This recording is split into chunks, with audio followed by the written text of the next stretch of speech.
Hi there, Linda Nenne here from Embodiment for Sensitive People. It's been a while since I recorded a video. My son, Ruben, has been sick, and midsummer celebration and all things with my new program that I'm about to launch on July 15th has, made me have to prioritize a lot. But I have something great for you today about the courage to say no, or even the courage to say stop. I had a private session with a client last week, and in the session we were exploring like the actual physical sensations and what happens in the body if one is standing firmly with feet planted on the ground and actually put your hand up and say stop or say no.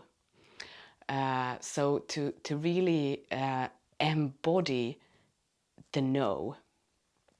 And in my community emails this week, I will send out the practice. So if you want to take part in the practice, you can sign up for my weekly emails. I'll put the link below. And after that session, a memory came to me, something that I had completely forgotten about. And I want to share with you. It's a story. I think it was 25 years ago that I was at an amusement park. So at the time I was taking a year to study drama. I was in drama school, and from the school we went to Stockholm to visit this amusement park, Gröna Lund. And I didn't know it at the time, but I was this kind of person who was constantly pushing myself to do things that I was afraid of, or that made me uncomfortable, and oftentimes things that left me feeling overwhelmed. So I was, in retrospect, I can see how I was almost living my life in a constant state of overwhelm, because I was constantly pushing myself. But of course I didn't realize that at the time. I just thought that is what it's like to be human and to be alive. But on this particular day, something actually happened where I said no. I had the courage to say no to myself and to other people.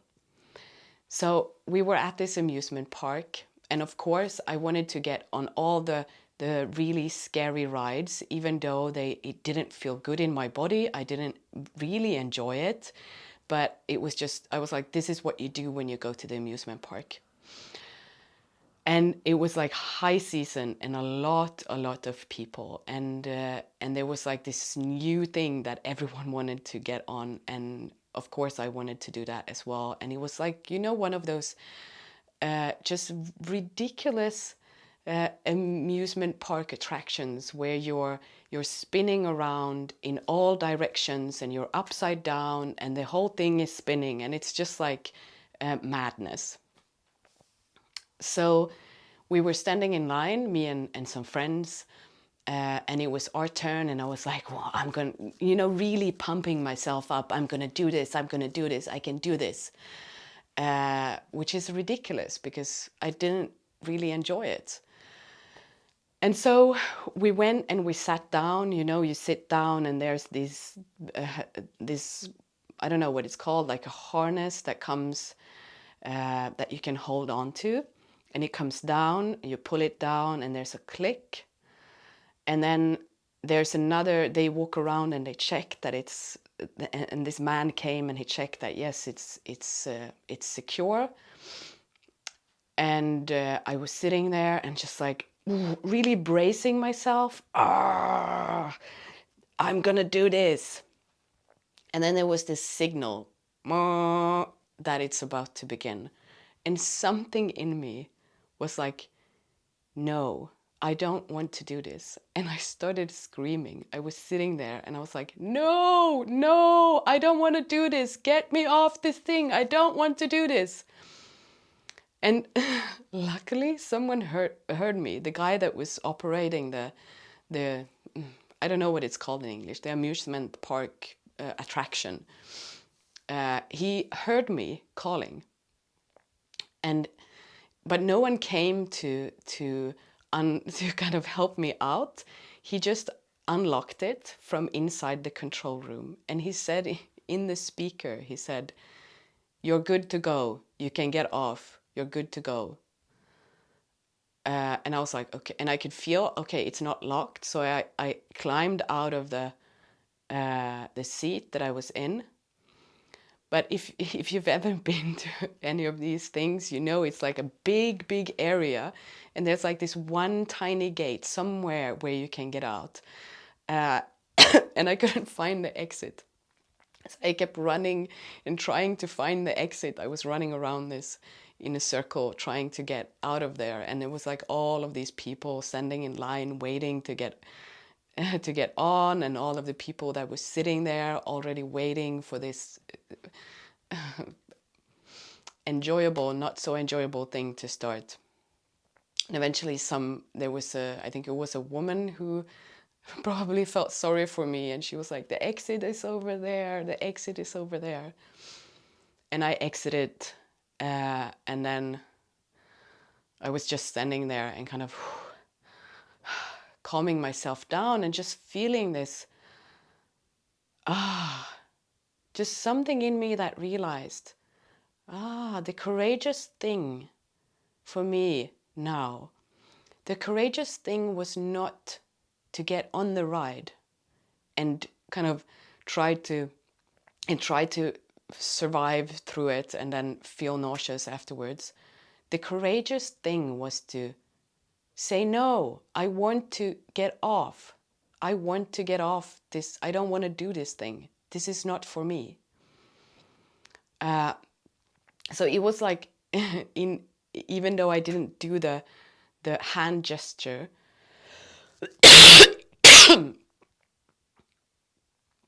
I apologize. I think my son's cough is now getting to me.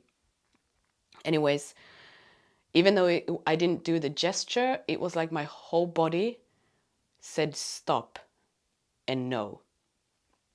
And just thinking back to it, it gives like this wonderful feeling in my body. And what I was thinking earlier today was that is such a clear sign of when we're reaching our boundary, and beyond that boundary is overwhelm.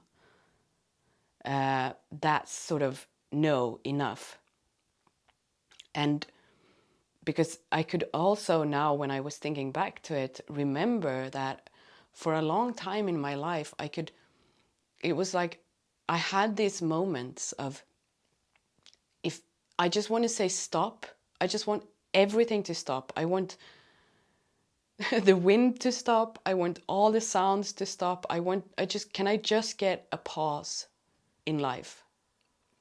Can I just get off this this amusement park ride that life is, just for a moment, to kind of regain my balance and center myself so that I can get on the ride again. But of course, over the years, I've realized that this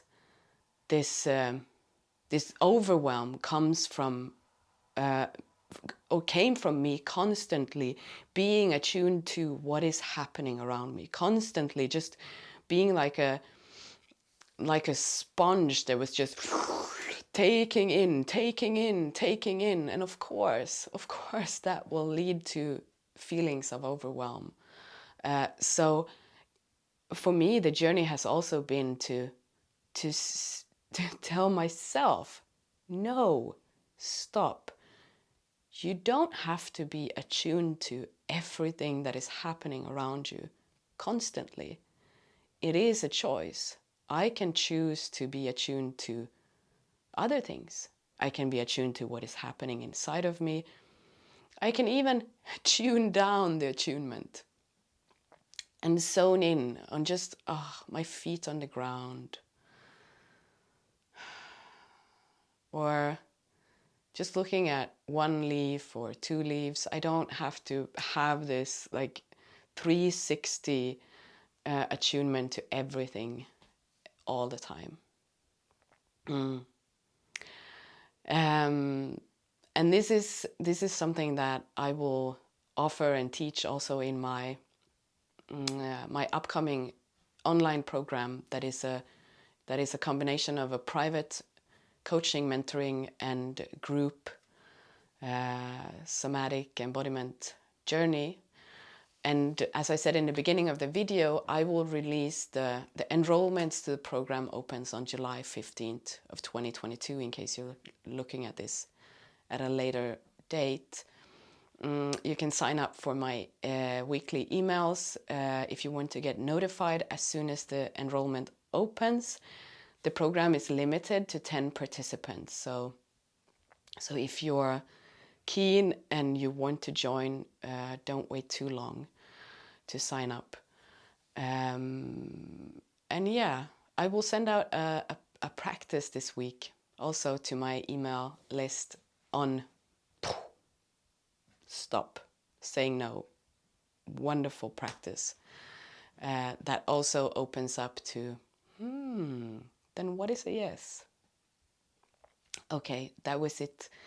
I hope you're doing well, and give me a thumbs up if you like this video. If you want to subscribe to my channel, you can do that. Leave comments below if something came alive in you, or if this resonated with you, or you have questions.